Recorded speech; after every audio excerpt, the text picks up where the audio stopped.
بسم الله الرحمن الرحيم.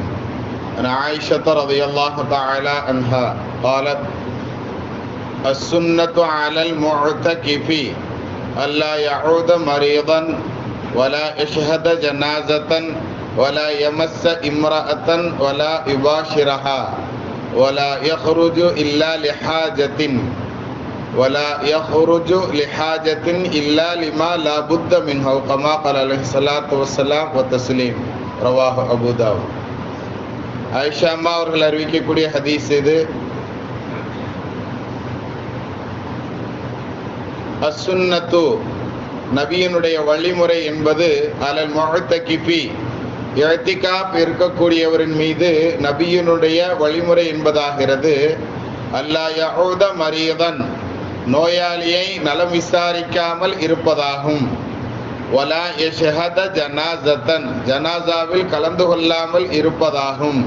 வலா யமஸ்ஸ இம்ரஅத்தன் மனைவியை தொடாமலும் இருப்பதாகும். வலா யுபாஷிரஹா அவளோடு உறவு கொள்ளாமல் இருப்பதும் ஆகும்.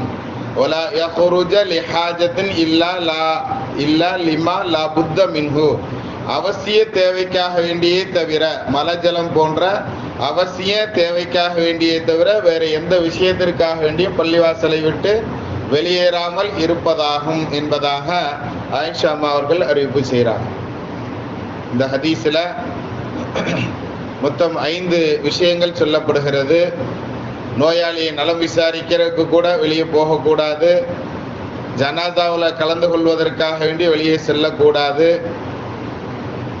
பெண்களை தொடக்கூடாது, அவர்களோடு உறவு கொள்ளவும் கூடாது, அதே மாதிரி அவசிய தேவைக்காக வேண்டிய தவிர வேறு எந்த தேவைக்கும் வெளியே போகக்கூடாது அப்படிங்கிற இந்த 5 விஷயங்கள் இந்த ஹதீஸில் சொல்லப்பட்டு இருக்கிறது. இது எல்லாமே இஅ்திகாஃப் இருக்கிறவங்க நாம் கடைபிடிக்கணும். இஅ்திகாஃப் இருக்காம இருக்கிறவங்க, வெளியே இருக்கக்கூடியவர்கள் இதெல்லாம் செய்ய வேண்டிய இம்பார்ட்டண்டான விஷயம். மற்ற காலங்களில் இதெல்லாம் கட்டாயம் நாம் செய்ய வேண்டிய செய்திகள். அப்படித்தானே? ஒரு நபர் நோயாளியாக ஆகிட்டார்னு சொன்னால் அவரை போய் சந்திக்கிறது அப்படிங்கிறது நமக்காக வேண்டி 70 அப்படிங்கிறத நான் ஏற்கனவே சொல்லியிருக்கேன். 70 டிஜிட்டில் வந்தால் கணக்கில் இல்லாதன்னு அர்த்தம். இப்போ நமக்காக வேண்டி கணக்கில் இல்லாத மலக்குமார்கள் துவா செய்கிறாங்க அப்படிங்கிற செய்திகளை நாம் பார்க்க முடியும். ஒரு நோயாளியை நலம் விசாரித்தல் அப்படிங்கக்கூடிய செய்தி. அதே மாதிரி ஒரு ஜனாசால போய் கலந்துக்கிட்டோன்னா 2 தீராத்து நன்மைகள் கிடைக்கிறது அப்படிங்கிற செய்தி தெரியும். அதே மாதிரி ஒரு கவலை உணவு ஊட்டி விடுறது கூட மனைவிக்கு ஊட்டி விட்டோம்னு சொன்னால் அதற்குண்டான நன்மைகள் நாம் அது கூட ஒரு சதகா தர்மம் அப்படின்னு பார்த்துருக்குறோம்.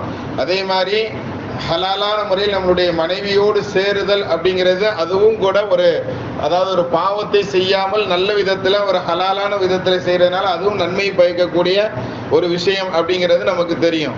அதே மாதிரி மற்ற நேரங்களில் எல்லா நேரங்களையும் வெளியே போகலாம் அப்படிங்கிறது நமக்கு மார்க்கம் அனுமதி தந்திருக்கக்கூடிய விஷயங்கள் தான். வியாபாரத்துக்காக வேண்டி போகிறது, மற்ற குடும்ப தேவைகளுக்காக வேண்டி போகிறது அப்படிங்கிறது கூட நமக்கு ஒரு இபாதத் அப்படிங்கிற அடிப்படையில் வந்துடும். ஆக வெளியே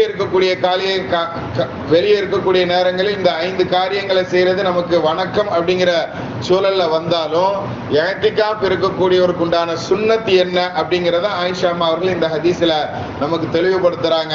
இந்த 5ம் மற்ற காலங்களில் வெளியே இருக்கும்போது இதை நாம் செய்யலாமே தவிர்த்து சுன்னத்தான இஅ்திகாஃப் 10 நாட்கள் ரமதானுடைய மாதங்களில் கடைசி 10 நாட்கள் இஅ்திகாஃப் இருக்கிறவர் இந்த விஷயத்தை என்ன செய்யக்கூடாது, செய்யாமல் இருப்பதுதான் அவருக்கு நல்லது.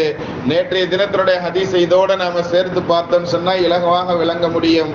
இவர் உள்ளேயே இருந்தாலும் வெளியே போனால் இவ்வளவு விஷயங்கள் செய்தால் என்ன நன்மைகள் கிடைக்குமோ அதே நன்மையை அல்லாஹ் தஆலா உள்ளே இருக்கிறவருக்கு தர்றான். காமிலில் ஹசனாத்தி குல்லிஹா அப்படிங்கிற செய்தியை நமக்கு என்ன செய்கிறாங்க, நபி ஸல்லல்லாஹு அலைஹி வஸல்லம் அவர்கள் சொல்லி தர்றாங்க. ஆக இஅ்திகாஃப் இருக்கிறவங்க இந்த விஷயங்களை நாம் கட்டாயம் அமல் செய்யறதுக்கு முயற்சி செய்யலாமா? இன்ஷா அல்லாஹ் இஅ்திகாஃப் வாழ்க்கையில் ஒரு தடவையாவது இந்த சுன்னத்தை நாம் கடைபிடிக்கிறதுக்கு முயற்சி செய்யணும். கண்ணியத்திற்குரியவர்களை, நாளைக்கு நோன்பு திறக்கிறதுக்கு உள்ளே வந்துடணும்.